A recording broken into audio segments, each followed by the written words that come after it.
Αγαπημένοι Παρθένοι, και εσείς είστε ένα ζώδιο που την τελευταία περίπου τριετία έχετε ταλαιπωρηθεί πάρα πολύ και σε θέματα εργασιακά, αλλά και σε θέματα υγείας και πιο πολύ οι Παρθένοι σε θέματα ερωτικής φύσεως. Ίσως κάποιες φορές, επειδή έχω μεγάλο κύκλο από το δικό σας ζώδιο, να οφείλεται και στο γεγονός ότι εξ αρχής οι επιλογές που κάνετε είναι λανθασμένες. Αλλά αυτό είναι ένα άλλο θέμα. Ας μιλήσουμε τώρα για τις πλανητικές προβλέψεις του 2024 για εσάς τους αγαπημένους και ευαίσθητους Παρθένους, οι οποίοι πλέον με τον χρόνο απέναντί σας θα βάλετε κάποια όρια επιτέλους στο άλλο σημαντικό. Ποιοι είναι οι άλλοι σημαντικοί στη ζωή σας? Είναι ο σύντροφος, είναι ένας άνθρωπος που πηγαίνει στη ζωή σας και δεν δηλώνει τι θέλει, δεν είναι ξεκάθαρος, είναι ο σύζυγός σας, είναι μια σχέση στα επαγγελματικά που μία σας πενεύει, μία που λένε να μου αλάψεις, να μου βάλεις λάδι, να με κάψεις Γιάννη, πώς το λένε. Δηλαδή είστε σε μια φάση που νιώθετε, και ίσως δεν το νιώθετε μόνο, είστε σε μια φάση εκμετάλλευσης από κάποιους ανθρώπους. Δέχεστε τον χρόνο που δεν σας δίνει το συναίσθημα που χρειάζεστε και που δίνετε στους άλλους, δεν εισπράτετε πίσω. Νιώθετε λοιπόν ότι πλέον έχετε αδειάσει, δίνετε και δεν παίρνετε ούτε το μισό.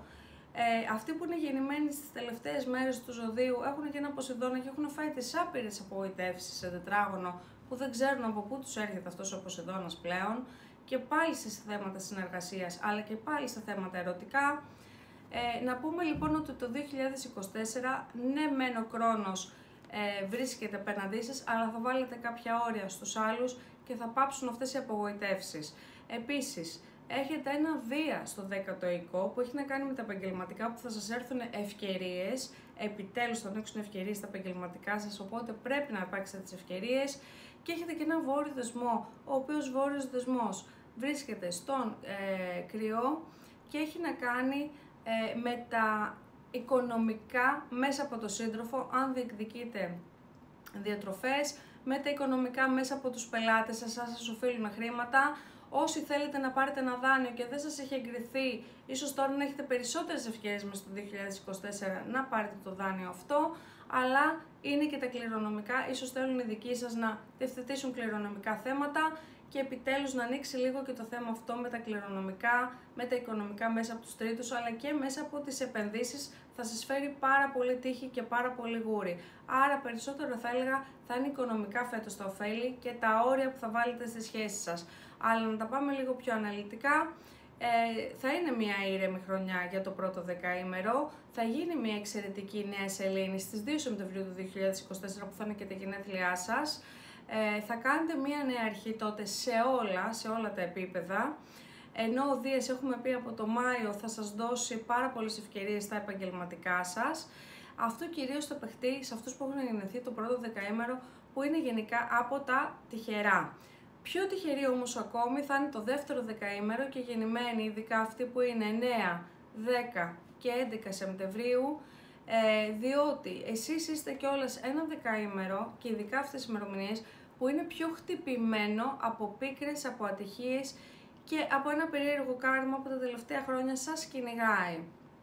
Τώρα λοιπόν η τύχη σας κλείνει το μάτι και στα ερωτικά και στα οικονομικά και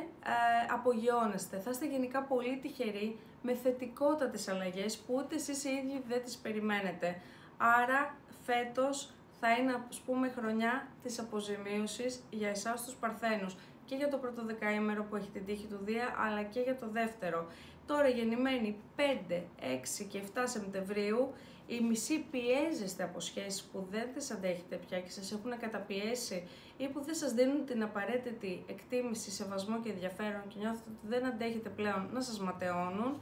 και άλλοι επισημοποιείτε σχέσεις, άρα οι μεν πρώτοι θα διακόψετε σχέσεις που θα τις αποφασίσετε εσείς, και οι μεν δεύτεροι στο τρίτο δεκαημέρου θα επισημοποιήσετε σχέσεις και θα συνεχίσετε σε πιο προοδευτικά, θα αλλάξετε τη ζωή σας και θα αλλάξετε πολύ με πίστα, γιατί κάθε μια νέα αλλαγή μεγάλη, όπως είναι αυτή της δέσμευσης ή όπως είναι αυτή της ανάληψης της ευθύνης, φέρνοντας ένα νέο πλάσμα στον κόσμο ενός παιδιού λοιπόν, είναι και αυτό μία μεγάλη αλλαγή πίστας που θα σας αφήσει αργότερα τα εύσημά του. Τώρα, τα χτυπήματα του Ποσειδώνα θα εξακολουθήσουν να υπάρχουν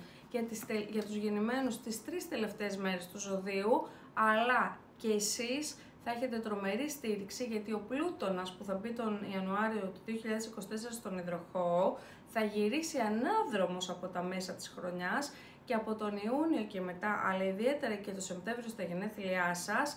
θα σας κάνει και να πάρετε ανάποδες και να αποκτήσετε δυναμική ισχύ, αλλά και να αλλάξετε που λένε δέρμα, να αναγεννηθείτε, να βάλετε τα όρια σας και να κάνετε καινούριες αρχές στη ζωή σας. Σας εύχομαι και εσάς το 2024 να σας δώσει ό,τι δεν σας έδωσε καμία άλλη προηγούμενη χρονιά.